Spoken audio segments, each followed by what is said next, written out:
Have you ever wondered about the darker side of the spiritual world? Who are Satan and the demons mentioned in the Bible? It's a topic that can feel a bit spooky, but understanding it is key to grasping the bigger story the Bible is telling. So, let's pull back the curtain and explore what the scriptures say about these evil spiritual beings. Don't worry, we're going to approach this with clarity, not fear. Our journey begins way back, in the opening pages of the Bible, in the Garden of Eden. We meet Adam and Eve in a perfect world, a place of harmony with God. But then, something slithers into the picture: a snake. Now, this isn't just any snake. It's described as being more crafty than any other wild animal. It speaks, it questions God's goodness, and it tempts humanity with a lie. You will be like God. This creature is the Bible's very first portrait of a spiritual being in rebellion against the Creator. It introduces doubt, twists God's words, and ultimately leads humanity into making a choice that fractures their relationship with God and brings brokenness into the world. This event sets the stage for the entire biblical drama of conflict between good and evil. The snake in the garden isn't just an animal. It's a symbol of a deceptive, spiritual force working against God's good purposes. So, where did the figure we know as Satan come from? The name itself, in Hebrew, Satan, actually means accuser or adversary. In the Old Testament, we see this figure pop up in a few key places. For example, in the book of Job, the Satan appears in God's heavenly court. He's not depicted as God's equal opposite, but more like a prosecuting attorney, a spiritual being whose role is to test the righteousness of people. He challenges God, suggesting that Job is only faithful because God has blessed him. He's an adversary, testing and accusing humanity before God. In another instance, in the book of Zechariah, we see the Satan standing to accuse the high priest. In these early texts, the focus is on his role as an accuser, a part of the spiritual realm that challenges and tests human loyalty. It's a more complex picture than just a red figure with a pitchfork. The biblical authors are painting a picture of a spiritual adversary whose primary function is to oppose and accuse. As the biblical story unfolds, especially into the New Testament, our understanding of this adversary deepens. The figure of the Satan is more clearly identified as that original deceiver from the Garden of Eden, the ultimate source of evil and rebellion against God. The New Testament authors use the Greek name diabolos, which means slanderer, and from which we get the word devil. Jesus himself refers to him as the evil one and the father of lies. This isn't just a celestial prosecutor anymore. This is a powerful being who leads a kingdom of darkness in direct opposition to God's kingdom of light. He's described as a roaring lion, seeking someone to devour, and as the one who blinds the minds of unbelievers. The picture becomes clearer.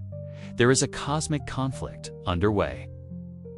And Satan is the leader of the rebellion against the loving creator of the universe. But Satan isn't alone in his rebellion. The Bible speaks of other spiritual beings who joined him. We often call them demons. The New Testament describes these beings as unclean spirits or evil spirits. Where did they come from? Theologians often point to passages like in the second letter of Peter and the book of Jude, which speak of angels who did not keep their positions of authority but abandoned their proper dwelling. This suggests a rebellion in the spiritual realm where a group of angelic beings chose to follow Satan in his opposition to God.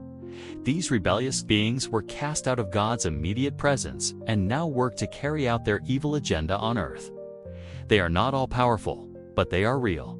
Spiritual forces that are hostile to God and to humanity, which is made in God's image. Their goal is to continue the work of deception and destruction that began in the garden. So, how exactly do these forces of darkness work their evil into the world? The Bible shows them operating in several ways, primarily through deception. Just like the snake in the garden, their main tool is lying. They promote false ideas about who God is and who we are. They tempt people to distrust God's goodness and to seek fulfillment and power outside of His will. We also see instances in the Gospels where demons directly afflict people, causing physical ailments and mental anguish. They seek to disrupt, to cause chaos, and to destroy what is good. Paul the Apostle talks about a spiritual battle we are in, not against flesh and blood, but against these spiritual forces of evil in the heavenly realms. Their influence is seen in systems of injustice, in ideologies that devalue human life, and in the personal temptations we all face to choose selfishness over love. They work to mar and corrupt God's good creation at every level. Now, this can all sound pretty bleak.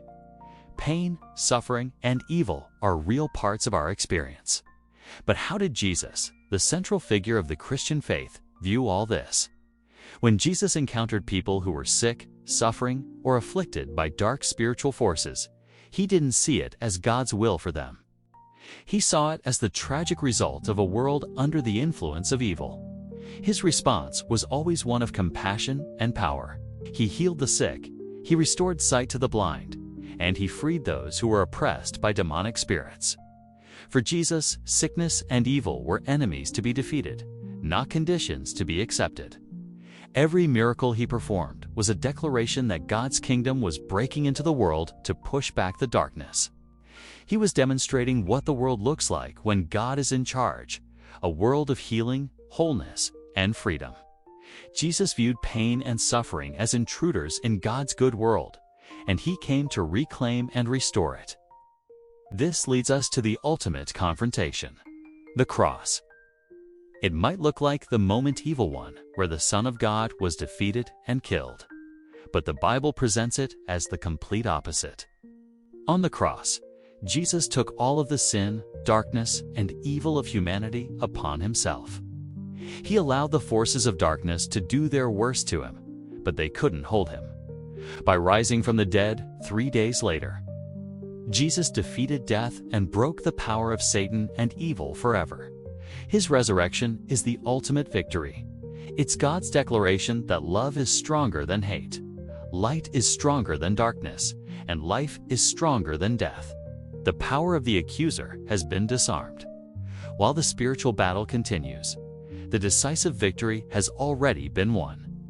Christians live in the reality of that victory, knowing that the evil one has been judged and his ultimate defeat is certain. So, what does this all mean for us today? It means we don't have to live in fear.